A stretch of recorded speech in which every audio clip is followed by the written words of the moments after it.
কাকা একটু ডাক দেন, এভাবে যেও ডাকেন একটু একটু।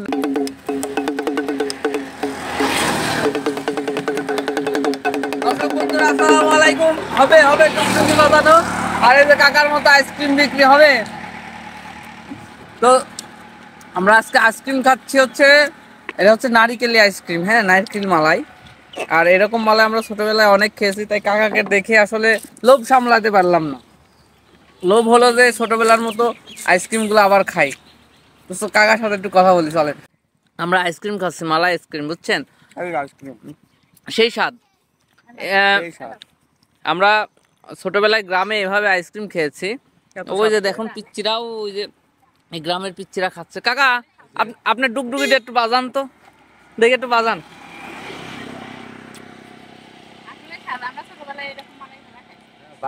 একটু ডুগডুগি বাজান, আপনার ডুগডুগি বাজানো শুনি। হ্যাঁ এই যে দর্শক দেখেন বাজান।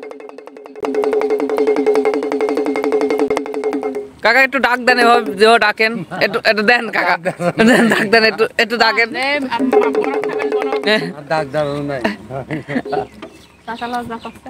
কাকা লজ্জা পাইছে। কয় টাকা পিস বেচেন এখন? 10 টাকা। আগে কত করে বেচতেন আপনি? আগে 5 টাকা। আপনি কত বছরে আইসক্রিম বিক্রি করেন?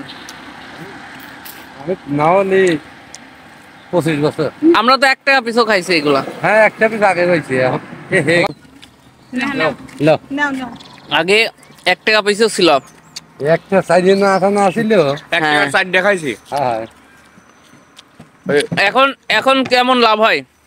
মোটামুটি লাভ হয় তো না? ওই পিস প্রতি 5-6 টাকা করে হয়। পিস প্রতি 5-6 টাকা করে লাভ হয়। এক পিসে 5 টাকা লাভ করছেন? হ্যাঁ, পিসে 5 টাকা লাভ হয়েছে। আলহামদুলিল্লাহ। এত সাতটা সেই সাত, সেই স্বাদ। এত সাতটা আমি পারবো, খেতে পারবো। আরেকটা খান, আরেকটা পারবো, ঘরে খেতে পারবো। তো দর্শক দেখছেন, আপনারা কে কে খেয়েছেন বলেন তো? এভাবে আইসক্রিম কে কে খেয়েছেন বলেন? তো পিচ্চিরাও খাচ্ছে। তোমরাও খাচ্ছ আইসক্রিম? কাকা এই এলাকার নাম কি? ভাঙা দাও কয় লাগতেন দাও। লাগডামরা ভাঙা দাও। আচ্ছা আচ্ছা। আপনার বাসা কোথায়? বাঙ্গুরাতে? ও, এই সামনেই। বাজার নাই একটা। কয়টার থেকে কয়টা পর্যন্ত বিক্রি করেন? 11টার থেকে 3টে পর্যন্ত। এই ফ্যাক্টরি কোন জায়গায়? বর্তমানে ডেভেলপে। ঠিক আছে কাকা, ভালো থাকেন, আল্লাহ হাফেজ।